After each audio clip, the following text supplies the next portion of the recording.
잊지 않은 것 같이 혹시 그들은 잊을지라도 나는 너희를 잊지 아니할 것이다. 요즘은 미친 어머니도 더 있어가지고 애 마트에 같이 데리고 가 카트에 더 앉혀놓고 장 다 보고 차에 싣고 집에 가고 애가 가니까 카트에 그 앉아있는데 하나님도 그랬어요. 혹시 그들은 잊을지라도 부모는 잊을지라도 하나님이 숨겨놓고 감춰놨던 종은 절대로 안 잊어버리십니다. 모세도 이렇게 썼어요. 모세 글에 안 썼으면 기적이 우리 성경 출애굽일 때 가장 신나는 게 뭐 홍해 가르고 10가지 재앙 내리는 거 그런 거 성경에 하나도 기록을 못하는 거죠. 그리고 꿈쟁이 요셉 보세요. 요셉 꿈만 꾸면 해와 달과 이란 별이 자기한테 절하고 근데 아버지 집에 있으면 사랑받고 그렇게 하면서 참 그 꿈이 이루어지면 좋은데 그 꿈은 그렇게 이루어지는 게 안 돼요. 미움을 받고 시련을 받아요. 달려가서도 열심히 그 충성하는데 보디발의 집에서 누명을 덮고 쓰고 감옥에 가서도 열심히 합니다. 자기 맡은 거기에서는 우리가 어떤 상황이 있어도 최선을 다해야 됩니다. 하나님이 언제 들어설지 모르거든. 하나님 보고 계시거든. 저기 계속 하느냐 어려움 당하는데 그만두느냐. 결국은 요셉이 최고 밑창까지 내려 이방 나라에 팔려가는 것도 참 억울한데 감옥에까지 가가지고 우리 사람으로 생각하면 끝났죠. 뭐 이방 나라에 가가 누구 내 변해줄 사람도 없는데 감옥까지 내려가면 누구고 다 어디. 근데 그때 하나님이 이렇게 해가지고 그 나라의 총리를 삼습니다. 그 꿈이 다 이루어져. 자 이렇게 쓰시는 엘리야를 보세요. 엘리야를 하나님이 그냥 씁니다. 엘리야 시대하고 똑같아요. 그린 시내가에 또 과부의 집에 어디 뭐 얹혀 있을 데가 없어요. 과부의 집에 얹혀 있어요. 부잣집에 좀 얹혀 있어요. 그 숨겨놓을 때는 어쩔 수 없어요. 근데 때가 되어서 엘리야를 불러낼 때는 하나님이 엘리야를 붙들어서 이스라엘 전체가 바알 앞에 무릎을 꿇었는데 그 한 사람을 통하여서 다 해결시키잖아요. 그래서 하나님은 사람 많이 필요 없어요. 하나님은 사람은 수에 칠 가치가 없다. 이사야 2장 22절. 왜냐 그 호흡이 코에 있거든. 이거 자꾸 한 3분만 있으면 다 죽어요. 그래서 수에 칠 가치가 없다는 거예요. 정말로 하나님께서 지금 마지막 때 쓸 종은요. 지금 종들이 시련받게 하고 이사야 49장에 보면 손그늘의 전통에 감추어 두었다. 모태에서 복중에 택했는데 손그늘의 전통에 감추어 두었다. 근데 이 종이 뭐냐? 내 영광을 나타낸 이스라엘이다. 이 이스라엘이 계시록 7장 4절에 나오는 이스라엘 자손의 각 지파 가운데 입맞은 자가 14만 4천이라는 이스라엘입니다. 그런데 그 이스라엘은 뭐라고 하느냐? 시련이 워낙 길어지니까 이사야 49장 4절에 보니까 내가 공면히 무익히 내 수고를 다했다. 내 힘을 다했다. 탄식한다. 지금 보면 말세의 종들이 탄식하는 종들도 들어있어요.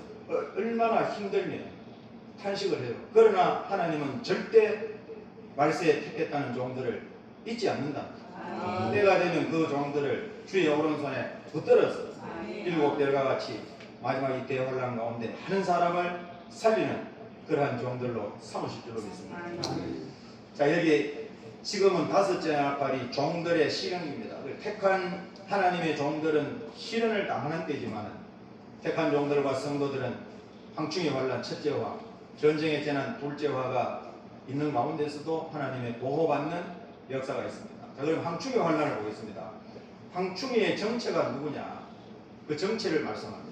그리고 황충의 환란이 일어나는 시기, 그리고 황충이가 역사하는 기간, 그리고 황충이가 어떤 권세를 가지고 나오느냐, 그리고 황충이의 피해를 받으면 어떻게 되느냐. 그럼 황충이가 환란이 5개월 동안 있을 때 피해받지 않는 비밀, 여기 계시록의 선지서에 기록이 되어 있습니다. 자, 황충이의 정체는 악하고 독한 인종입니다. 악독한 인종. 여러분 이 세상에 가장 악독한 인종이 누굽니까? 악인, 한마디로 악인. 예수 안 믿는 자. 악인은 심판이 부활로 예수를 안 믿어서 악인입니다. 도덕질하고 강도질하고 남원하고 싸워가지고 악인이 아니고, 그래서 악인은 심판이 부활로 나온다. 예수를 안 믿었기 때문에 악인이랍니다. 선한 자는 우리가 뭐 착한 일에 해서 하나님이 선하다 합니까? 예수를 믿은 그 공로를 가지고 선한 자는 생명의 부활로 나오고 악한 자는 심판의 부활로 나옵니다. 그래서 여기 항충이가 누구냐? 가장 악독한 인종이에요. 지금까지 시간을 얼마나 줬습니까? 하나님께서 기회를 믿도록 안 돌아오니까.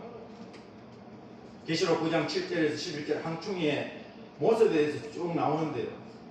그거는 지금 여기서 하지를 못합니다. 이거 하면 그래서 한 절 한 절 7절부터 항충이의 모습은 하고 9가지가 나오는데 그 내용을 보면 이게 곤충인지 항충이, 팥종이, 넛, 메뚜기 이게 전부 곤충과인데 사전을 찾아보면 정말로 이건 식물을 곤충을 이야기하는지 곤충이 나와서 풀을 다 깔아 먹는 건지 정말로 하나님의 말씀을 지금 하나님의 말씀 받은 종들 하나님의 말씀을 해치려고 나오는 이 세력인지 이걸 알게 됩니다. 그리고 이걸 영적으로 풀 거냐 육적으로 풀 거냐 육적으로 풀어서 안 풀리면 영적으로 돌아서야죠. 앞에도 이야기하는 첫째 나팔부터 넷째 나팔까지 이거 육적으로 안 풀립니다. 안 풀리면 영적으로도 생각을 해볼 문제거든요. 자 그리고 일어나는 시기는 언제냐? 전 3년 반 끝이 전.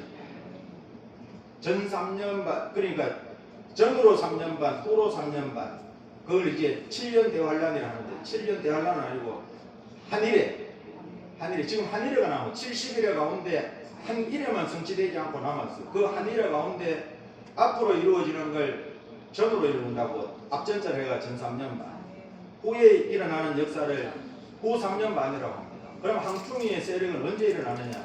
전 3년 반 끝이 전에 나옵니다. 자, 이 말씀도 우리가 계시록 한 절 한 절 들어가 가지고 하면 대본에 이해가 돼요. 근데 지금 제한테 주어진 시간은 7시간이라서 그렇게 하다 보면 오늘도 다 못하고 제가 지금까지 359차까지 세미나를 하고 집회는 많이 했어요. 해도 한 번도 1박 2일 동안 22장까지 간 적이 없습니다. 갈 수가 없죠. 간 적이 없어요. 일주일 하면 했어요. 근데 1박 2일로는 제가 한 번도 해보지를 못하고 이번에 처음으로 지금 도전하는 건데 그래서 이걸 지금 일어나는 시기가 왜 전 3년 반 끝이 전이냐 이렇게 하려면 이제 설명이 들어가야 돼요. 자, 역사하는 기간은 5달 동안 5개월 동안만 역사해요. 5개월 동안. 그리고 이 항충이의 권세는 어떤 권세냐 정갈의 권세와 같은 권세를 가지고 정갈의 우리 정갈 알죠? 우리 뭐 사막에 가면 정갈 있고 여기는 정갈이 없잖아요. 정갈이 독이 아주 독한데 거기 쏘이면 거의 뭐 사망 아니면 정말로 고통 가운데 있는데 그래서 정갈이 쏘는 게 아니고 정갈의 권세와 같은 권세를 가지고 항충이가 5개월 동안 5달 동안 주님 오실 날이 가까울 때 전으로 3년 반 끝 지점에 항충이가 나와서 역사를 한다는 거예요. 자, 항충이의 피해 받으면 그걸 어떻게 되느냐? 모두 죽기를 구한다. 그런데 죽고 싶어도 죽음이 저희를 피하여 갑니다. 그리고 여기는 죽고 싶어도 죽지 못하는 시대가 앞으로 옵니다. 이제 앞으로 항충이 세력이 일어났는데 항충이 한번 당해보세요. 죽지 못해서 살 거예요. 분명히 이런 시대가 옵니다. 아직까지도 이제 그게 안 와닿을지 모르지만 우리는 이미 계시를 하고 지금까지 이런 세력이 일어날 것을 하나님의 말씀을 통하여 보고 있었기 때문에 지금 일어났다는 것은 이제 이런 환란이 오면 죽기를 구한다는 거예요. 아유 내 죽고 싶다. 죽으면 끝나는 거 아니냐. 근데 죽고 싶어도 죽음이 저희를 피하여 간대요. 자, 그럼 항충에 피해받지 않으려면 어떻게 해야 되느냐? 하나님의 인을 맞아야 돼요. 하나님의 인. 하나님의 인이 뭐냐? 하나님 보장을 받아야 돼요. 보장. 계시록 9장 4절에 이마에 하나님의 입맞지 아니한 사람만 해하라. 저희에게 이르시되 이마라 항충이에게 이르시되 항충이에게 뭐라고 말씀하느냐? 입맞지 아니한 사람만 해라. 그럼 입맞은 사람은 해야지 말아라. 그 인이 인감할 때 도장인자입니다. 우리가 이날까지는 성령의 인침을 받았어요. 성령 받으셨죠. 에베소서 1장 13절에 진리의 말씀 곧 구원의 복음을 듣고 그 안에서 믿을 때 약속의 성령으로 인을 쳐주셨다. 고린도후서 1장 21절 그 인치시는 분이 하나님이시다. 5장 5절에 우리 마음의 보정으로 하나님께 성령으로 인을 쳐주셨다. 우리 모두 성령을 다 받았어요. 그게 성령의 인침입니다. 성령의 인침이 어떻게 오느냐? 진리의 말씀 구원의 복음을 듣고 그 안에서 아멘으로 믿을 때 성령이 샥 오셔서 역사를 하는 거예요. 아멘. 그런데 하나님의 인침은 이게 아니에요. 성령의 인침을 받은 우리 하나님의 자녀, 하나님의 백성들 가운데 마지막 대환란 가운데 사명이 있는 종들을 하나님은 너는 내 것이다. 오늘 복음성 했죠. 내가 너를 지명하여 불렀나니 너는 내 것이라. 이사야 43장 1절에서 5절 성경 그 말씀을 가지고 가사를 만들었습니다. 그 사람이 누구냐? 내가 너를 지명하여 불렀다. 너는 내 것이다. 내가 너를 보배롭고 존귀하게 여기고 다른 사람의 생명을 대신하기까지 너를 사랑할 것이다. 물 가운데로 지날 때도 물이 너를 침몰치 못하게 할 것이고 물 가운데로 지날 때도 불꽃이 너를 사르지도 못하게 할 것이다. 아멘. 이런 종이 지금 없었잖아요. 내가 죽을 자리에 다른 사람의 생명을 대신 집어넣고 나를 살려주겠다는 지명했기 때문에. 여러분 지명 알죠? 지명. 스포츠 경기에 지명 대타. 지명 대타자를 감독이 왜 내겠습니까? 그 경기를 붙이거나 뒤집게 할 때에 믿는 가장 감독이 그래도 신이 많은 대타를 기용합니다. 근데 대타가 나가 똥볼 치고 이러면 감독의 마음이 시원하겠습니까? 시커 놀았죠. 지명타자는 수비도 안 해요. 시커 놀았다가 한번 딱 기회 줬을 때 날려야 되잖아요. 그리고 그 경기를 뒤집거나 경기를 붙여서 승리를 이끌기 위해서 감독이 딱 적재적소에 그 지명타자를 내놓습니다. 말세의 종이 이런 종입니다. 계속 쓰는 것이 아니고 마지막 한날 한때 두때 반때 3년 반 동안 하나님께서 숨겨놓았다가 이 지명한 종을 쓰실 때예요. 물과 물이 감당하지 못한다는 거예요. 이 세상에는요 물이 가장 무서워요. 나는 물이 최고 무서운 줄 알았는데 오번에 여기 청송 지나가면서 동해까지 이 산불 나는 거 불이 엄청 무섭구나. 의성에 시작해가지고 막 삽시간에 동해까지 가는 거 보니까요. 그전까지는 물이 최고 무섭다 했어요. 물은 안 보이거든. 물은 지나가면 삽 한 개도 없이 지나가거든요. 완전히 안 보여요. 근데 불도 무서워요. 근데 이 세상에 가장 무서운 게 물인데 물과 불이 감당하지 못한다.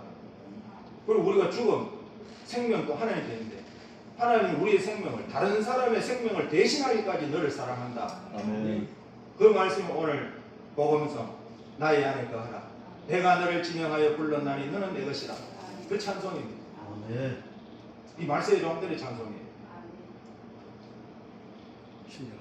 자, 그래서 첫째와 항충의 환란. 자, 요렇게 이거는요 이렇게 해서 그냥 우리 목사님들은 어느 정도 안다고 생각하고 제가 이렇게 그냥 하지만 제 세미나 와서 이제 우리 황명철 목사님도 듣고 이갑철 목사님도 들어보시지만 이렇게 빨리도 안 합니다. 빨리 해서는 깨닫지를 못해요. 생각을 해야 돼요. 이 우리가 왜 율법 시대에 하나님께서 부정한 음식, 정결한 음식 다 갈라놨느냐? 그게 육적인 음식을 말하는 것이 아닙니다. 우리가 입으로 들어가는 것이 사람이 더럽게 하느냐? 입으로 나오는 것이 사람이 더럽게 하거든요. 입으로 들어가는 건 하나도 변화 못 시켜요. 그럼 왜 육축 짐승 가운데 굽이 갈라져야 된다, 색임질 해야 된다 하냐면 굽이 갈라지는 건 성별입니다. 성별. 구별되게 살아라는 거예요. 하나님의 백성들은 꼭 뒤섞였잖아요. 교회 주일날만 성도, 나가면 세상 사람들하고 몰라요. 매주에 보니까 뭐 장로라고 안수집사라고 어떤 성도는 뭐 연예인이 나는 정말로 술이 싫은데 맨날 가면 선배들이 술을 권한다. 그래서 저는 크리스찬인데도 하고 컵을 엎으면 컵을 다시 펴가지고 마셔, 나는 장로야 이렇게 하고 따라준다. 그러니까 그게 이게 구별이 안 되잖아요. 교회에 오면 장로님, 거룩한 장로님, 나가면 세상하고 똑같이 뭐 구별이 안 돼요. 구별되라고 쪽발이 되는 그 짐승을 먹으라. 그럼 색임질은 뭐냐? 돼지는 색임질을 안 해요. 우리가 하나님의 말씀은요 계속 되새겨야 돼요. 제가 다다다다다 1장 22장까지 할 수는 있어요. 하면 한 개도 몰라요. 시끄럽기면 시끄럽지. 근데 천천히 저도 천천히 하고 여기서도 충분히 듣고 생각할 시간이 있고 이 서로 이 교류가 돼야 되거든요. 아무 말씀이 없지만은 강사가 천천히 밀고 나갈 때요. 이 교류가 되어가지고 어느 순간에 하나님께서 그게 은혜로 받아들여지거든요. 근데 막 총알같이 나가면 제가 한번 해봤어요. 2박 3일 22장까지 하려고요. 정신없이 했어요. 제가 멍하더라고요. 끝나고 나니. 끝나기는 끝났는데 그런데 한 개도 은혜가 안 되는 걸 제가 느꼈어요. 저는 전해보니까 이 시간에 은혜가 있다, 은혜를 받는다, 못 받는다 다 알거든요. 맞아요. 근데 빨리 할 때는 내 자체가 은혜가 안 되고 여기도 그냥 냉랭해요. 근데 천천히 되새김질 해서 할 때 이 폭발적으로 하나님의 역사가 일어나거든요. 아멘. 그래서 되새김질 하는 걸 먹으라. 아멘. 새는 또 날거나 기는 거는 먹지 말아 하잖아요. 우리는 성도들은 날아야 돼. 독수리처럼 계속 하늘을 향해서 날아올라야 돼. 날았다가 기다가 날았다가 기다가. 그러니까 이 날거나 기는 거는 부정하다고 못 먹어요. 성도는 계속 날아올라야 돼. 독수리가 세임 받았어. 그리고 물고기는 비늘이 없는 거. 비늘은 갑옷이에요. 성도가 갑옷이 있어요. 갑옷 없으면 그냥 벌거벗고 세상에 나가면 다 맞아 죽어요. 그 음식의 뜻이요. 그게 그냥 율법 시대에는 실질적으로 돼지고기 안 먹고 오징어 안 먹고 뭐 그런 거 안 먹었지만 그게 아니고 영적인 의미로 볼 때 이거는 다시 한번 생각을 해봐야 돼요. 이 영적인 문제거든요. 아멘. 그 음식 안 먹으면 우리 변화된다. 저도 초등학교 5학년 때부터 음식 다 가렸어요. 변화 한 개도 안 되더라고요. 정말로. 나도 20년을. 그러고 그거 먹으면 변화된다 하는데 근데 성경을 보니. 그리고 들림마다 올라간다 하는데 그 음식 가지고 죽은 사람이 수두룩해요. 맞아. 그러면 아니잖아요.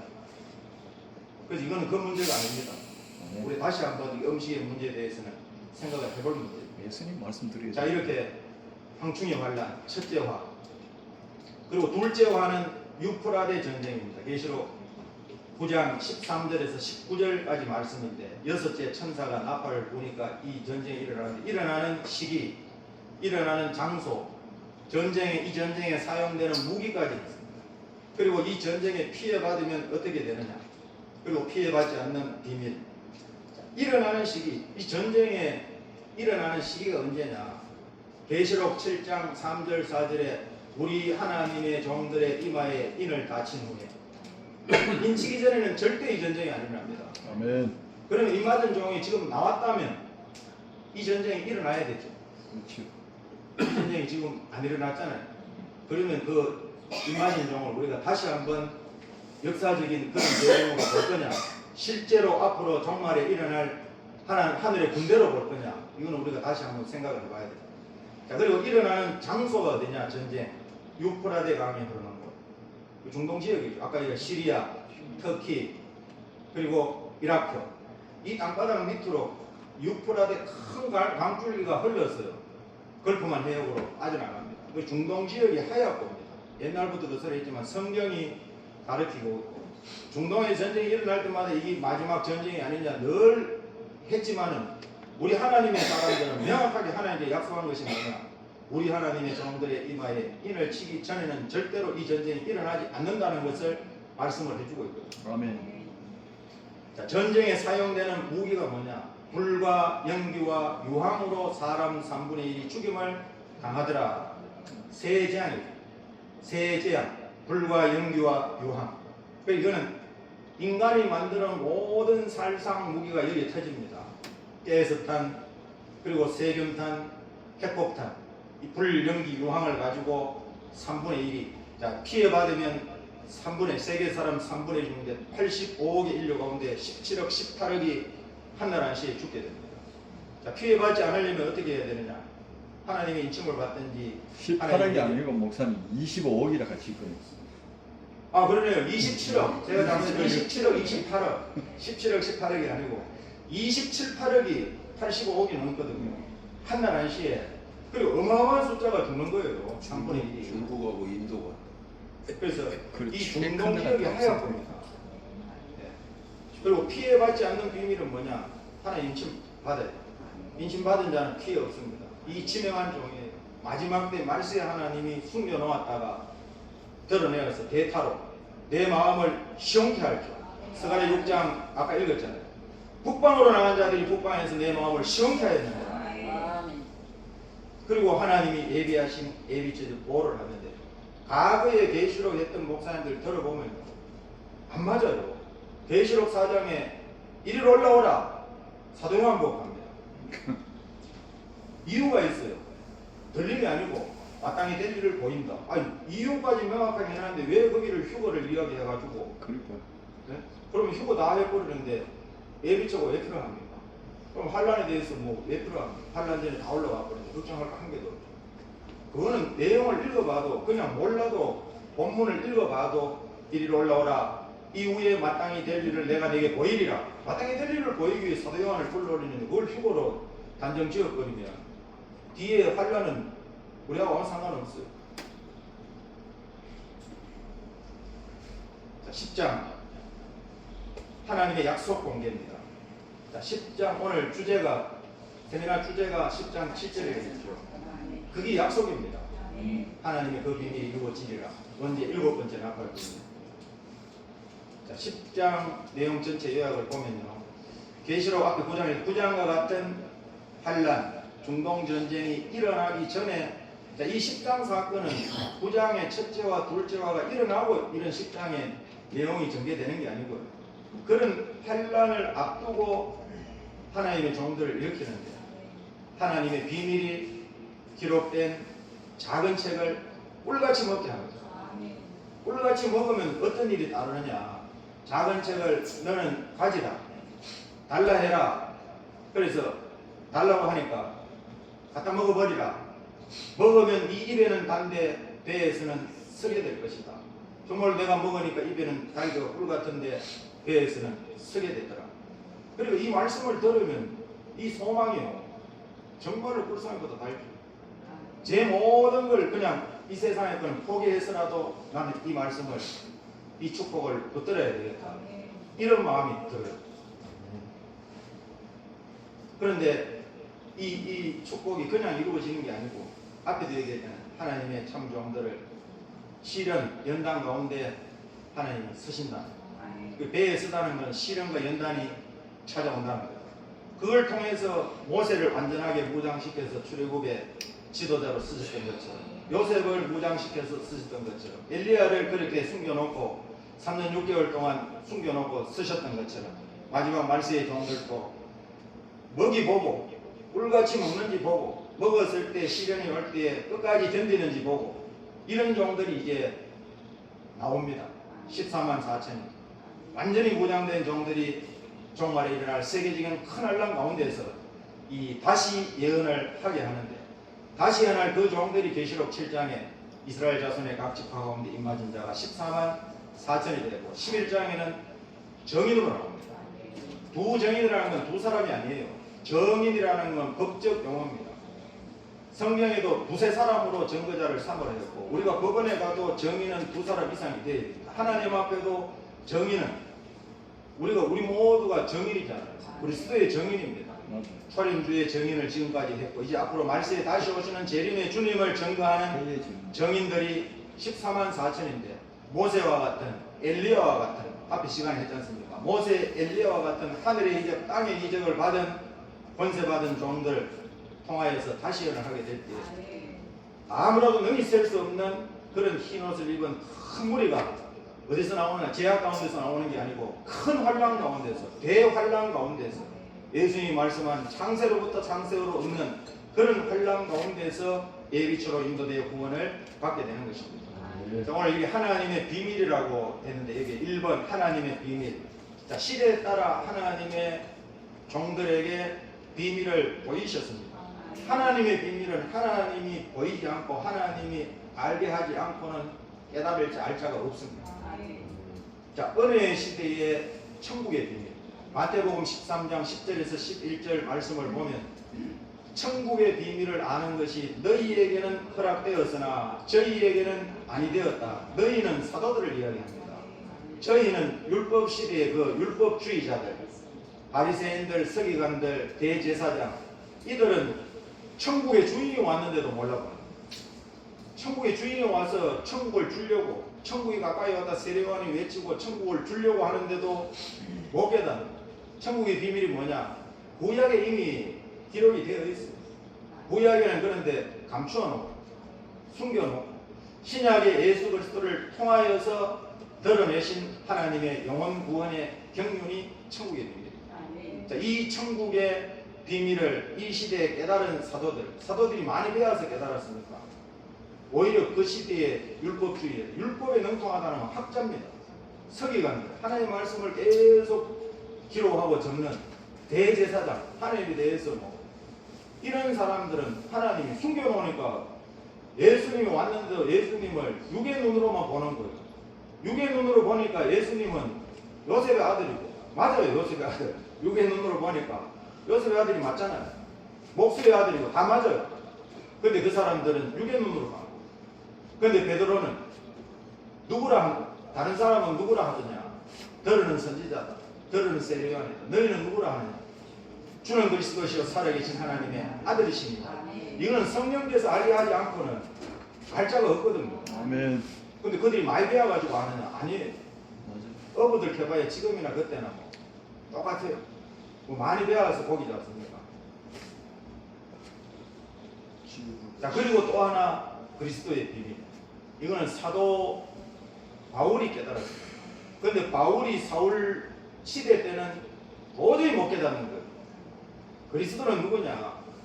말 그대로 아까 이야기한 목수의 아들, 요셉의 아들, 먹기를 탐하는 바알세불을 힘입고 귀신의 왕, 이렇게만 알고 있었어요. 그러니까 그걸 전하는 사도들, 그 복음을 전하는 사도들, 바울은 가만히 놔둘 수가 없어요. 왜냐? 하나님의 열심에 특심했던 이 사울입니다. 청년이. 그러니까 이건 전부 하나님의 대적이 되니까 다 잡아가지고 족쳐야 잡아가지고. 정말로 사울도 이거 깨닫고 나서 자기가 정신이 번쩍 들었을 거예요.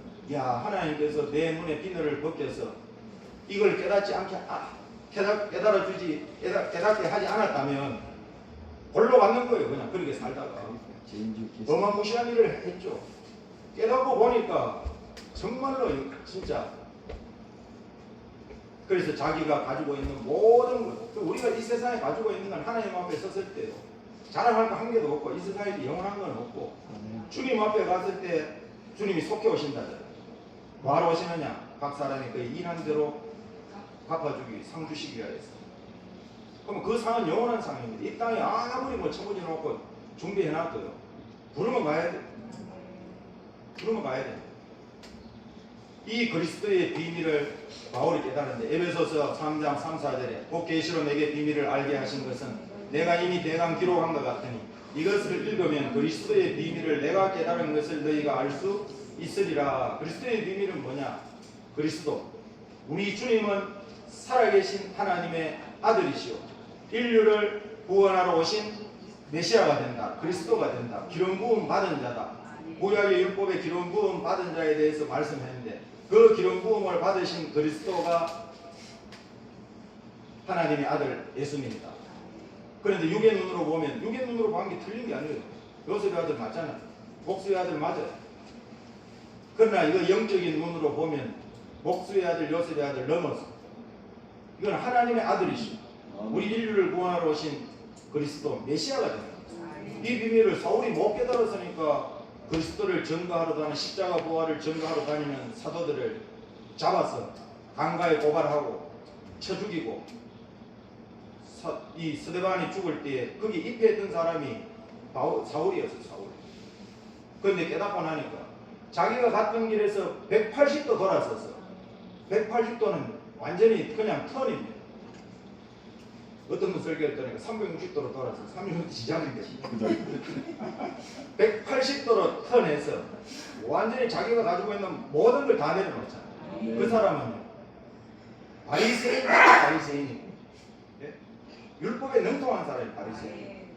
그리고 로마의 시민권을 그 시대에 가지고 있는, 우리가 지금 좋아하는 저 미국 시민권 가지고 있는 것, 그때는 미국 시민권보다 더한 것이 로마 시민권을 가지고 있고, 그 사람의 공부는 가말리엘 대학, 가말리엘 스승의 문화생으로 최고의 학문을 가진다. 그 모든 걸 배설물로, 그리고 우리가 배설물을 똥으로 아무 쓸모없는 걸로 다 버리고 자기는 이 주님을, 그리스도를 전가하는데, 꿈에 로마로 들어가면 죽는다 하는데도 복음을 가지고 들어갑니다.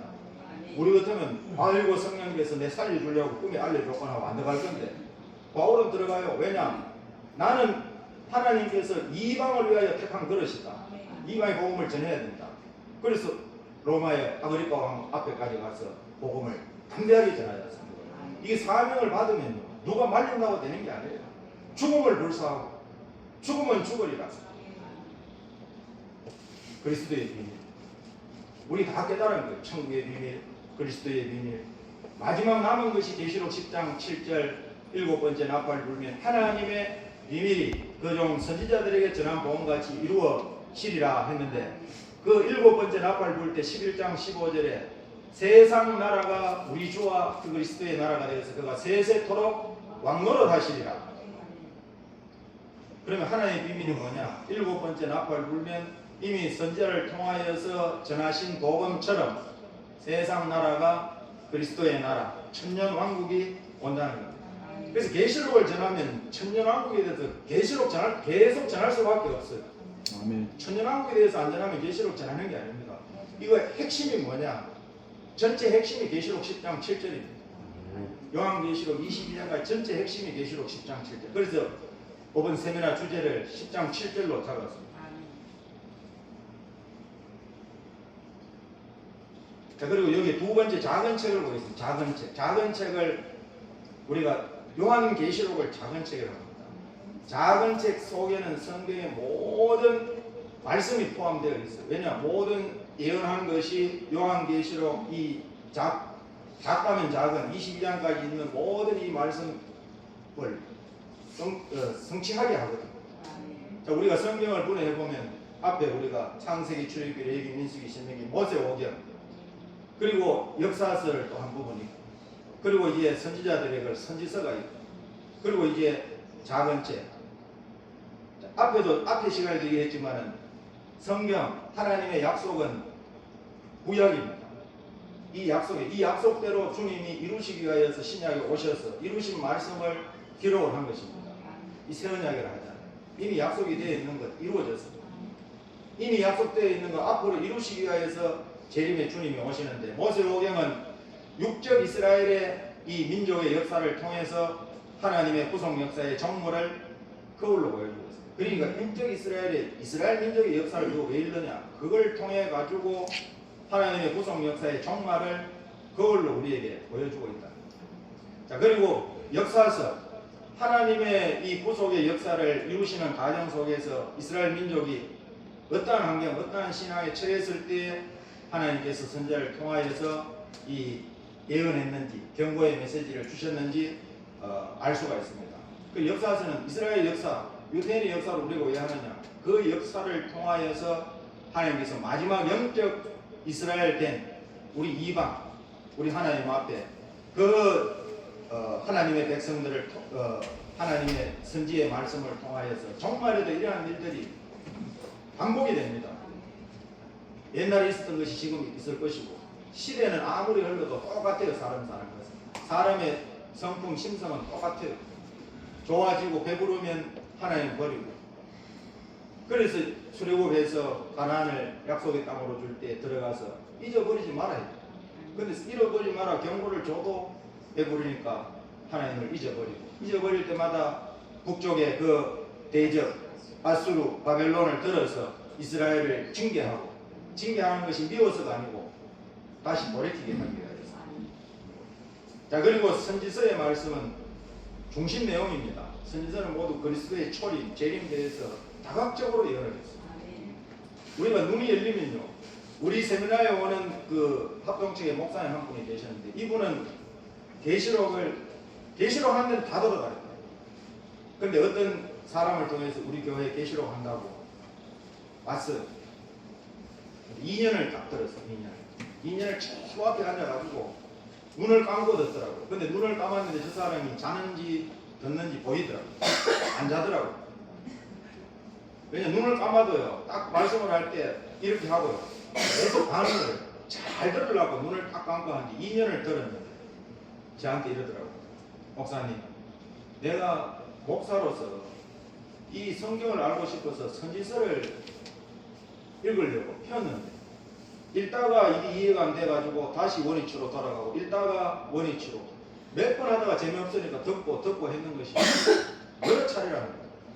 근데 신기한 것이 목사님 세미나를 2년 동안 1장부터 22장까지 다 듣고 지금은 선지서를 읽는데 누가 가르치지도 않는데 다 풀린다. 아멘. 아멘. 그냥 수르르 그냥 읽는데 다 이해가 돼버려. 아멘. 맞습니다. 왜냐 이 계시록이 다 성취가 되니까 성취된 걸 다 하면 한 바퀴 들었으니까 신기하다는 거예요. 자 그리고 이제 작은 책인데 작은 책은 뭐냐 요한계시록의 다른 이름입니다. 선지서에 이 재림 내용이 함축되어 있습니다. 자 큰 책은 어떤 책이냐? 큰 책은 구약의 선지자의 책. 대선지 4명, 소선지 12명, 16명의 선지자들이 얼마나 방대한 양을 예언을 했겠습니까? 그 예언된 것이 작은 책. 큰 집에는 많이 있고 작은 집에는 딱 함축해서 액기서만 딱 있는데 요한계시록은 선지서의 재림 내용이 함축되어 있습니다. 자, 작은 책을 꿀같이 먹고 다시 예언하라는 것은 이 구약 선지자들이 예언했던 이 말씀을 주님의 재림이 임박할 때 재림 전 1260일 동안 다시 한 번 더 예언해야 된다는 것을 말씀을 하고 있습니다. 자, 빨리빨리 나가겠습니다. 제가 걱정이 돼요. 22장까지 다 하는데 시간은 한정되어 있고 11장 다시 예언입니다. 다시 예언. 11장 내용 보겠습니다. 하나님의 비밀이 기록된 작은 책을 꿀같이 먹고 시련 연단을 통과한 완전 무장된 종들이 청량을 받고 나면 이 청량이 어디서 청량받느냐? 계시록 11장 1절에 성전과 제단과 그 안에서 경배하는 자들을 청량하되 성전 방마당은 청량하지 말고 그냥 두라. 42달 동안 이방인에게 짓밟힌다. 여러분 이방인이 이방인을 짓밟는다고 성경에 이야기를 안 하겠죠. 42달 동안 이방인에게 짓밟힌다는 건 교회가 앞으로 42달 동안 짓밟히는 때가 온다는 겁니다. 그게 후 3년 반 42달 중성이 통치하는 시대인데 그걸 앞두고 작은 책을 꿀같이 먹여서 시련 연단을 다 통과해서 완전히 무장된 그 종들을 하나님이 내어놓는데 이 사람이 14만 4천. 이 사람이 내가 나의 부정인이다.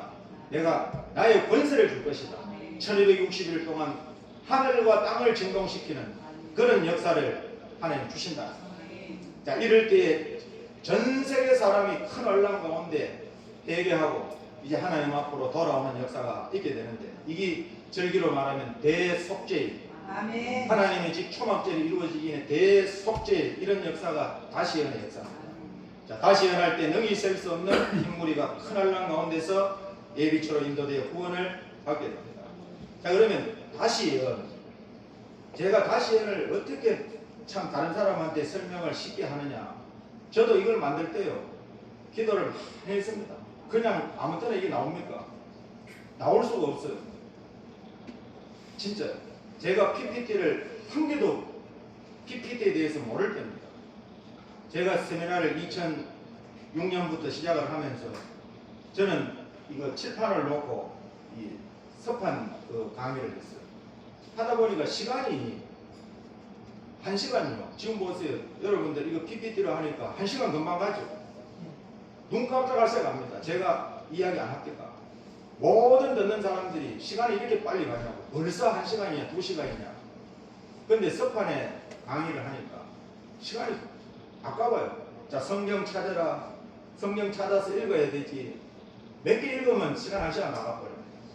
그래서 제가 이거 다른 방법이 없냐. 저는 그때 PPT에 대해서 피자도 몰랐을 때고 우리 아들이 고등학교 이제 그 1학년 들어가가지고 그 파워포인트 자격증을 마침 그때 딸 때예요.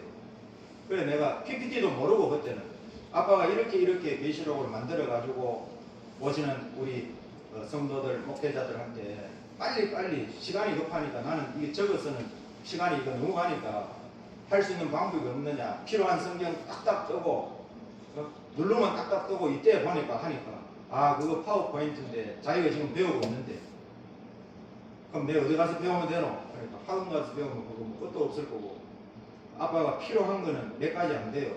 자기가 가르쳐 주겠다니까. 그래서 그날 저녁에 가르쳐 주는 거 배웠어요. 그래가지고 그 다음날부터 이제 만들려고 앉았는데 한 개도 모르겠더라고요. 들을 때는 아는데 앉아가 만들려고 하니까 이거 방향이 안 생겨요. 이걸 어떻게 만들어야 되지? 진짜 한동안 이렇게 하다가 야 이거 안 되겠다. 다시 저녁에 와 붙들어가지고 제가 다 적었어요. 어떻게 링크는 어떻게 걸고 어떻게 하고 쫙 적어가지고 그거 펴놓고요. 처음에는 더듬 만드는데요. 하나님이 기뻐하시는 걸 느낀 거지. 이거 만들 때는요 사람을 하나님 막 보내었어요. 보내니까 제가 막 이래 쫓기는 느낌이 들어가 빨리 안 만들 수 없어요. 농땡이를 못 쳐요. 사람을 보내니까. 그때는 지금보다 강의가 능숙하냐? 능숙하지도 않았어요. 그런데도 사람은 더 많이 보냈어요. 우리 좁은 교회 50명이 오니까 화장실에 막 쉬는 시간에 뛰어 터지는 거예요. 제가 지금 곰곰이 생각해보고 하나님이 왜 그때 보냈는지 알겠어요. 그래 안 보내면 제가 게으름 피우고 안 만드니까 사람을 보내니까 막 그냥 막 이리 뒤따라오는 막 그 느낌이 들어가지고 만들어야 돼요. 안 만들면 강의를 못 하잖아요. 그 많은 사람들이 강의 들어가는데 그래서 13시간 동안 컴퓨터에 앉아 있을 수 있는 힘이 그거 생각하니까 무조건 한 주간 안에 3시간 강의짜리를 만들어요. 그때 3시간 강의를 해요. 3시간 강의짜리를 무조건 PPT를 뭐 만들어내야 돼요.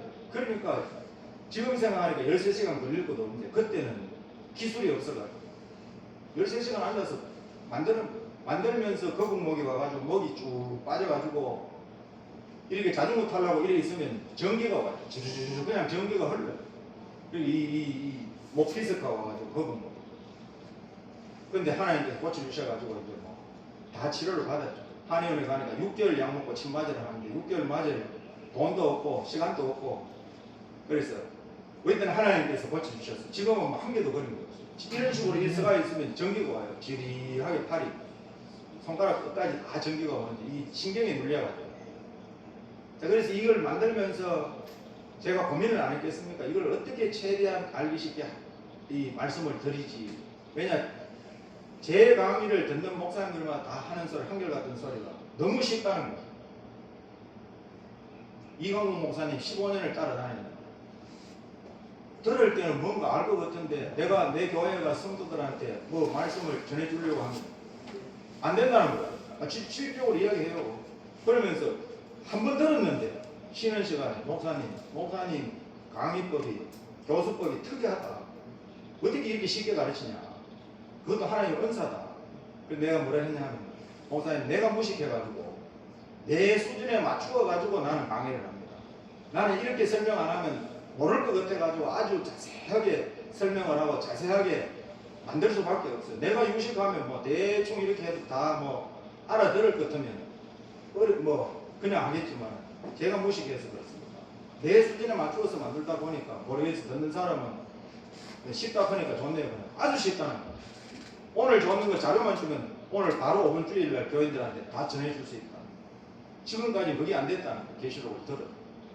자 다시 오늘 제가 어떻게 고생했냐면 우리가 어떤 명제가 있을 때요 가장 알기 쉽게 하는 것이 육하 원칙에 의해서 딱 메어놓으면 기억에 딱 남아요. 우리 신문에 사설 이런 것들이 딱 읽으면 딱 균형이 잡혀 읽으면 착착착 하잖아요. 어떤 사람이 글 썼는 거는 읽어보면 중구난방이라서 이거 무슨 내용인지 읽고 또 돌아가고 근데 육하 원칙에서 쫙 서면 그냥 읽으면 쭉쭉쭉쭉 읽으면 머릿속에 그냥 이해가 다 돼요. 육하 원칙 학교 갈 때 배웠잖아요.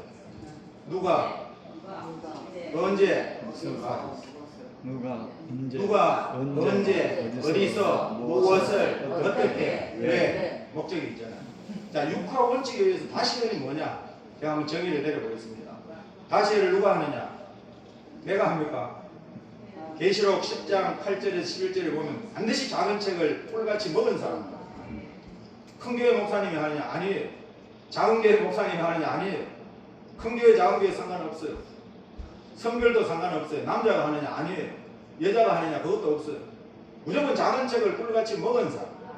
자 계시록 10장 8절에 11절 하늘에서 나서 내게 들리던 음성이 또 내게 말하여 가로되 내가 가서 바다와 땅을 밟고 섰는 천사의 손에 펴놓인 책을 가지라 하기로 내가 천사에게 나아가 작은 책을 달라 한즉 천사가 가로되 갖다 먹어버리라 내 배에는 쓰나 내 입에는 꿀같이 달리라 하거늘 내가 천사의 손에서 작은 책을 갖다 먹어버리니 내 입에는 꿀같이 하나 먹은 후에 내 배에서는 쓰게 되더라. 저가 내게 말하기를 내가 많은 백성과 나라와 방과 임금에게 다시 예언하여야 하리라 하더라. 작은 책, 그것도 펴놓인 책. 덮여 있으면 읽어도 모릅니다. 그래서 묵시의 말씀, 이사야 29장 9절에서 12절에 묵시의 말씀을 이걸 유식한 자에게 읽어보라. 옹하였으니 못하겠노라. 무식한 자에게 읽어보라. 나는 무식해서 못한다. 이건 유무식을 떠났어요. 하나님의 허락이 있어요. 여기 보세요. 여기 허락이 뭐냐? 가로되 내가 가서 바다와 땅을 밟고 섬난 천사의 손에서 펴놓은 책을 가지라. 가지라고 허락을 받았어요. 가지라고 허락을 받아야 받게 됩니다. 그럴 때 가지라고 허락이 떨어지면요, 얼른 달라 해야 됩니다. 9절에 내가 천사에게 나아가 작은 책을 달라 한즉 천사가 가로되 이제 갖다 먹어라. 갖다 먹어버리라. 지금까지의 말씀은 저지입니다. 쉽게 말해서 저지예요. 요한계시록은 저지 아닙니다. 단단한 식물입니다. 젖은 어린아이 우리가 키워봤잖아요. 어린아이는 젖을 엄마가 갖다 줘야 돼요. 내가 밥 시간에 되었으니까 물길이 가지고 두유 몇 숟가락 넣고 흔들어 가지고 먹는 사람 맞습니까? 얘기 없어요. 다 부모가 태워가지고 갖다 줘요. 근데 장성했는데 30인데 결혼도 안 하고 40인데 결혼도 안 하고 엄마 밥 차줄 때까지 기다리고 배고프면 지가 갖다 먹잖아요. 이 장성한 사람은 갖다 먹는 거예요. 히브리 5장 12절에서 14절에 뭐라고 하느냐? 때가 오래므로 너희가 마땅히 선생이 될 터인데 젖이나 먹고 단단한 식물을 먹지 못할 자가 되었다.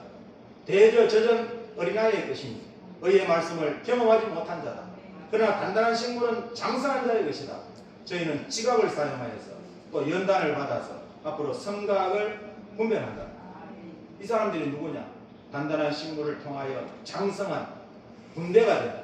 앞으로 계시록 19장에 하늘의 군대가 나옵니다. 이 하늘의 군대도 뭐 하늘의 천사다. 하늘의 천사 아니에요. 군대는 말세의 종입니다. 아멘. 그게 세마포 옷을 입고 나오거든요. 그 세마포는 성도들의 옳은 행실이라. 하늘의 천사가 아닙니다. 그래서 누가 합니까? 펴놓인 작은 책을 꿀같이 먹어야 돼요. 천하 없어도 다시 하면 반드시 펴놓인 작은 책을 먹어야 돼요. 언제 하느냐? 주님이 공중 재림하시기 전 1260일 기간이 있어요. 주님이 재림하시 반드시 공중에 오십니다. 데살로니가서 4장 17절 말씀처럼 공중에 오시기 전에 3년 반, 1260이라는 건 일수로 1263년 반입니다. 연수로 3년 반, 때로 한 대, 두 대, 반 대, 일의 절반, 전부 똑같은 말씀인데 주의 공중 재림 전 1260일 동안 여기에 내가 나의 두 정인에게 권세를 주리니 저희가 붉은 벼옷을 입고 1260일을 예언하리라. 자, 그리고 어디서 하느냐? 다시 예언을 청송에서 합니까? 동인동에서 합니까? 대구에서 합니까? 아까 했잖아요. 많은 백성과 나라와 방언과 임금에게 다시 예언하여야 하리라 하더라. 그러니까 이거는 전 세계에 나가서 다시 예언합니다. 전 세계 많은 백성, 많은 나라, 많은 방언, 많은 임금, 인종과 민족과 국경과 지위와 신분을 다 초월해서 주님이 오실 때가 되면 이거 한번 외쳐야 되는데 다시요. 뭐냐? 리바이벌 다시 한 번 더 예언한다는 거예요. 선지자들을 통하여 예언한 말씀이 이미 이루어진 초림의 말씀이 있지만 아직까지 이루어지지 않은 말씀이 더 많아요. 초림에 대한 것은 구약에 456번 기록이 되어 있어요. 이건 제가 연구한 것이 아니고 신학자들이 연구한 말씀입니다. 초림에 대해서 456번, 재림에 대해서는 1200번. 월등히 많죠. 3배 가까이 많아요. 신약에 318번, 총 1518회나 주의 재림을 예언을 했습니다. 성경은 한 번만 예언해도 이루어집니다. 이거 얼마나 중요하면 초림보다 재림을 몇 배나 더 많이 했겠어요. 그래서 이거는 세계적인 역사입니다. 인종도 민족도 국경도 다 초월하고 언어도 지위도 신분도 다 초월해서 전하라. 이 어명입니다. 어명 알죠? 왕의 명령. 해도 되고 안 해도 되고 이 문제가 아니고요. 반드시 꿀같이 먹고 이거는 주님 오시기 전에 외치는 사람이 복 있는 사람이에요. 자, 계시록 14장 6절에도 우리가 말씀에 전할 복음이 영원한 복음입니다. 여기 뭐라 합니까? 여러 나라, 여러 족속, 여러 방언, 여러 백성에게 전한 복음이 아니고 앞으로 전할 영원한 복음을 가졌더라. 전할 영원한 복음. 이날까지는 전한 복음. 앞으로 이루어질 일은 전할 복음인데 여기에 많은 백성, 여러 나라, 방언, 임금, 족속 앞에 이야기했죠. 인종, 민족, 국경, 나라, 언어, 지위, 신분을 다 초월해서 앞으로 한번 외쳐야 된다. 주님이 오신 반드시 다시 언을 거쳐야 됩니다. 근데 여기 영원한 복음이라 했는데 영원한 복음. 자, 오늘 이 시간 복음에 대해서 잠깐 보겠습니다. 복음. 우리가 이날까지 전한 복음, 받은 구원, 무엇으로 받았느냐? 천국 복음을 통하여서 구원을 받았고 지금까지 복음을 천국 복음을 전했습니다. 이게 은혜의 복음이라고 합니다. 그러나 마지막 환란 시대가 될 때 주의 재림이 임박할 때에 우리가 전할 복음이 뭐냐? 영원한 복음. 이거는 심판의 복음입니다. 계시록 14장 6절부터 11절까지 날아가는 세 천사가 외치는데 첫 번째 천사가 뭐냐? 14장 6절에 전할 영원한 복음을 가졌더라. 첫 번째 천사가 심판의 시간이 가까이 왔다. 천국 복음은 심판에 대해서 말씀하는 게 아닙니다. 심판의 시간이 가까이 왔다. 하나님을 두려워해라. 하나님을 안 두려워하잖아요. 두려워 경외. 하나님 안 두려워하니까 교회에서 치고받고 싸우고 난리법석을 떨지. 하나님이 만약에 여기 자정에 계시는 것도 우리가 손발도 아마 아무렇게도 못 놀릴 거예요. 그리고 하나님을 두려워해요. 하늘과 땅과 바다와 물들의 근원을 만드신 분 창조주를 두려워해야 된다. 그분을 섬겨야 된다. 예배하라. 그분께 영광을 돌려야 된다. 이게 영원한 복음의 메시지예요. 이날까지 이 메시지가 전해졌습니까? 주님 오실 때가 다 되었으니까, 심판할 시간이 다 되었으니까 이 메시지를 전해야 된다. 두 번째 천사가 뭐라고 하느냐? 큰 성 바벨론이 무너진다. 이 세상 나라 무너진다. 여러분, 이 세상 나라 무너진다고 자꾸 성도들에게 주일날 설교를 하면 이 세상에 관심을 가지겠습니까? 이 땅에 집을 사고 땅을 사고 집을 넓히고 하겠습니까? 안 하겠습니까? 안 하니까. 왜냐? 우리는 구원 받았고 이제 이 땅에 뭐 똑같이 열심히 돈 벌어가지고 이사야 10편 17편 14절에 뭐라고 되냐? 제가 읽어드릴게요. 10편 17편 14절에 여호와여 금생에서 저희 분깃을 받은 세상 사람에게서, 자, 금생에서 분깃을 받은 세상 사람에게서 나를 주의 손으로 구하소서. 그 구원해 달라는 거죠. 이 세상 사람은 금생에서 분깃 부를 다 받았잖아요. 그는 주의 제물로 배를 채우심을 입고 자녀로 만족하고 그 남은 산업을 또 그 어린 아이에게 유전하는 자니다. 그러니까 열심히 돈 벌어가지고 잘 먹어 잘 살고 또 자식들 공부시키고 더 물려주고 너도 잘 먹고 잘 살다가 천당 온나. 이거 지금 돌아가는 거예요. 근데 이게 말하는 게 아니거든요. 우리는 다 사실은 나그네입니다.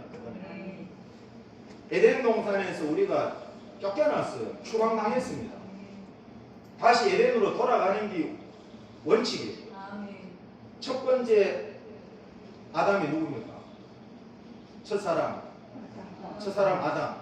두 번째 아담이 누굽니까? 예수님입니다. 첫사람 아담이 실패했어요. 뱀의 미혹을 받아서 불신앙 불순종으로 먹지 말라는 선악과를 먹고 죽으며 인간이 타락함으로 만물까지 타락이 왔어요. 다시 회복으로 이제 돌아가는데 두 번째 아담이신 예수 그리스도가 오셔서 다시 회복하는데 우리 인간의 회복, 예수 그리스도의 형상을 이룬 인간의 회복을 주시고 또 이 세상 만물이 회복이 될 때에 새 에덴 동산이 이 지구 전체에 이루어집니다. 자, 그걸 이루기 위하여 주님이 오시는데 우리는 다 쫓겨났다고 생각하면 쫓겨나서 우리가 나그네로 사는데 우리 저 다른 나라에 여행 가서 아무리 그 나라가 좋다고 거기에 말뚝박고 살려고 마음먹는 사람이 있습니까? 한 일주일 계획하고 갔더라도 한 4일만 3일만 있으면 집으로 가야지. 거기에 마음을 두는 사람은 없어요. 그런데 우리는 전부 이 세상에 마음을 두고 있거든. 그래서 10편 17편 14절에 금생에서 자기 분깃을 다 받은 이방 사람에게서 우리를 구원해달라. 그들은 주께서 주신 재물로 배채우고 자녀를 가르치고 자녀에게 유전하는 자다. 이 말씀을 합니다. 이게 에서의 삶이에요. 에서의 삶. 아브라함의 자손 가운데 에서의 삶. 야곱은요, 야곱은 그 길을 안 갑니다. 미약해도 하나님께서 원하시는 그 길을 따라갑니다. 자, 그래서 심판하는 복음 두 번째 뭐냐? 이 세상 무너진다는 거, 이 세상. 이걸 외쳐야 돼요. 그래야 교인들이 깨어나죠. 그런데 이걸 안 외치니까 천년만년 살 것 같으니까 상관없는 거예요. 맞아요. 이 세상 무너진다. 세 번째가 뭐냐? 징성표 받으면 누구든지 불못 간다. 징성표, 불신자는 징성표 안 받아도 지옥 갑니다. 징성표 받으면 누구든지 불못 간다. 다르게 번역하면 예수를 믿었다 할지라도 징성표 받으면 불못 간다는 거예요. 맞습니다. 근데 징성표가 뭔지 알아요. 징성이 누군지 알아야 그렇죠. 징성표를 안 받죠. 앞에 이야기했잖아요. 징성, 악인, 황충이 똑같아요. 황충이, 징성, 악인들, 예수를 믿지 않는 무신론자들, 하나님을 부정하는 무신론자들, 그들이 지금 만드는 것이요. 동성애도 옹호하고 하나님이 남자와 여자를 창조했어요. 동성애를 옹호하고 그 하나님의 대적이 돼요. 하나님이 아주 미워하는 싫어하는 일만 골랐어요. 차별금지법을 통과시키는데 차별하면 안 돼요. 저도 그런 입장입니다. 그러나 이 차별은 그 차별이 아니에요. 우리가 진리를 차별하지 말라는 거예요. 아, 진리는 차별되는데 왜 차별 안 하고 어떻게 복음 전합니까? 저 목사님처럼 불교에도 불교 나름대로 구원이 있다 이렇게 해야 됩니까? 그러면 차별이 안 되죠. 근데 그거는 진리가 아니에요. 근데 지금 차별금지법 통과시키려고 하면 그게 직접적으로 앞으로 우리 기독교인들에게 복음 원전합니다. 전하면 벌금을 맞든지 감옥에 가든지. 근데 그런 발의를 어느 당에서 합니까? 그것만 봐도 알 수가 있잖아요. 맞아요. 그리고 그 안에 당 안에 국회의원들이 기독교인이 없냐? 있어요. 그 사람들은 하나님의 영광을 위해서 사느냐? 절대 아닙니다. 자기 배지를 위해서 살지. 자기 배에 기름을 채우기 위해서 살지. 금배지 떨어질까봐 덜덜 떨고 그걸 위해서 살지. 정말로 내 하나라도 이거는 절대로 하나님의 원하는 그것이 아니다. 차별금지법 했다가 우리 교회가 복음을 못 전하면 이거는 하나님의 영광의 큰 손해인데 이런 마음을 한 사람이라도 가지고 있으면 그 발의를 할 때에 반대를 해야 되고 근데 그렇게 안 하잖아요. 이것만 봐도 짐승이 뭐예요? 셋째 천사가 나타나는 때 짐승표를 받으면 누구든지 불못 간다. 세세토록 꺼지지 않는 고난의 불에 참여한다. 이 불못 간다는 거예요. 이게 영원한 복음이에요. 심판하는 복음이에요. 천국 복음은 은혜의 복음입니다. 심판이 아니고 만약에 천국 복음을 전하는 때에 이게 심판하는 복음이라면 우리 다 맞아 죽어요. 다 심판받아야지 뭐 구원받을 사람 누구는 전부 죄인인데. 근데 이 마지막 때는 이제 알곡과 죽정이를 의로운 자와 불의한 자를 거룩한 자와 더러운 자를 가르는 거예요. 자, 은혜 시대의 천국 복음 마태복음 4장 23절, 마태복음 24장 14절에 예수님이 해당에 들어가셔서 천국 복음을 전파하셨더라. 이 천국 복음이 모든 민족에게 전거되기 위하여 그제야 끝이 올 것이다. 이 천국 복음. 이제는 천국 복음, 쉽게 말해서 예수 그리스도를 믿읍시다. 믿으면 구원을 받고 천당 갑니다. 이 한마디로 천국 복음이에요. 그러면 지금 이 천국 복음이 예수 믿으면 구원 받는다. 다 알아요. 불교 신자도 알아요. 그러니까 조영기 목사님한테 물었는 거예요. 기독교인들은 기독교만 구원이 있다 하는데 목사님 생각은 어떠냐? 그럼 불교도 안다는 거예요. 그러면 전 세계 민족 가운데 복음이 안 들어간 나라가 있느냐? 없어요. 다 들어갔습니다. 김정은이가 통치하는 저 나라도 선교사들이 지금 들어가요. 이슬람 나라에도 들어갑니다. 거기에 복음 전하다가 걸리면 그냥 도끼로 목을 잘라내버리고 팔다리 다 잘라내버리고 이렇게 처형시켜요. 그런데도 들어갑니다. 저는 옛날에 어릴 때 하면 아프리카 식인종 그 부족 마을에 선교사가 들어가서 복음을 전해가지고 성령의 역사하니까 그 식인종 부족 마을이 전부 회개하고 하나님 자녀가 되었다 이 소리를 들었어요. 그러니까 복음을 가지고는 무서운 것이 없어요. 왜냐 그때 성령께서 붙들어 주니까 바울이 죽는다 해도 들어가는 것처럼. 그러면 지금 복음이 다 전파되었어요. 그럼 끝이 옵니까 안 옵니까? 지금 끝날이 왔어요. 저는 언제 끝날이라고 하냐면 코로나가 터져가지고 선교사들이 다 방국으로 다 들어왔어요. 제가 아는 그 중국에 선교하는 목사님 그게 모든 자기 재산을 다 가지고 중국에 교회를 세우고 하다가요 추방당했어요. 빈털털이. 그래서 구미에 와가지고 다시 개척을 새롭게 하면서 그 이야기를 하더라고요. 그분도 계시록을 전하는데, 그래서 중국에서 좀 하려고 들어갔다가 빈털털이 되어가지고 자기 모든 걸 거기에 다 쏟아 부었는데 나왔다는 거예요. 그러면 선교사를 파송한다는 거는 복음을 전하지 못하도록 파송한다는 건, 이거는 복음의 문을 닫을 분은 우리 하나님밖에 없습니다. 주님밖에 없어요. 주님이 이제 끝났다는 거예요. 이미 복음을 안 받아들여서 그렇지, 예수 믿으면 구원받는다 모르는 사람이 없어요. 다 전했다는 거예요. 자, 영원한 복음은 뭐냐? 계시록 14장 6절에서 10절 금방 말씀한 세 천사가, 첫 번째 천사, 두 번째 천사, 세 번째 천사가 이렇게 외치는데, 이거는 이날까지 우리가 외친 것이 아니에요. 그리고 다니엘 2장 44절, 다니엘 7장 14절, 18절, 22절, 27절 그 말씀이 뭐냐? 앞으로 영원한 성도의 나라가 이 땅 위에 한 나라로 세워진다. 이 나라는 영원히 무너지지 않는 성도의 나라다. 성도가 때가 되면 이 나라를 얻게 될 것이다. 그 성도의 누림이 영원하고 영원하고 영원할 것이다. 이게 뭐냐? 영원한 복음으로 외치는 우리 주님이 오셔서 통치하는 천년왕국이 온다는 거예요. 그래서 천국 복음은 뭐냐? 주 예수를 믿고 구원을 받아서 천국에 들어가자는 복음을 예루살렘에서 아시아의 세계 민족 장막 가운데 저 서쪽 극서아시아 예루살렘에서 시작한 은혜 시대의 천국 복음이 땅끝까지 전해지는데 2000년 가까이. 이제 영원한 복음은 뭐냐? 주님이 오시면 우리 죽음의 문제가 해결돼요. 죽음의 문제가 에덴동 선악과를 통해서 문제가 왔는데, 두 번째 아담이신 예수 그리스도가 오면 우리 죽음의 문제가 완전히 해결돼요. 죽음을 보지 않고, 앞에도 말씀을 드렸잖아요. 우리가 받을 구원은 영육 구원이라고. 죽음을 보지 않고 살아서 천년안식에 들어가자는 이 영원한 복음을 이제 세계 민족 가운데 아시아로 보면 극동, 해동남고 이 여기에서 시작해서 앞으로 전 세계 많은 백성과 나라와 방언과 임금에게 전거될 이 복음이 영원한 복음입니다.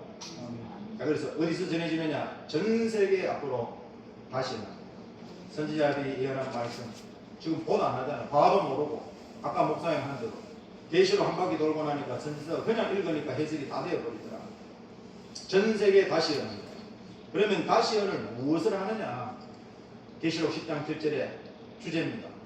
선지자들이 전한 복음과 같이 하나님의 비밀이 일곱 번째 나팔을 불면 이루어지는데, 자, 요 말씀을 한번 같이 읽어보겠습니다. 내가 본 바 바다와 땅을 밟고 섰는 천사가 하늘을 향하여 오른손을 들고 세세토록 살아계신 자, 곧 하늘과 그 가운데 있는 물건이며 땅과 그 가운데 있는 물건이며 바다와 그 가운데 있는 물건을 창조하신 이를 가르쳐 맹세하여 가로되 지체하지 아니하리니, 일곱째 천사가 소리는 날 그 나팔을 불게 될 때에 하나님의 비밀이 그 종 선지자들에게 전하신 복음과 같이 아멘.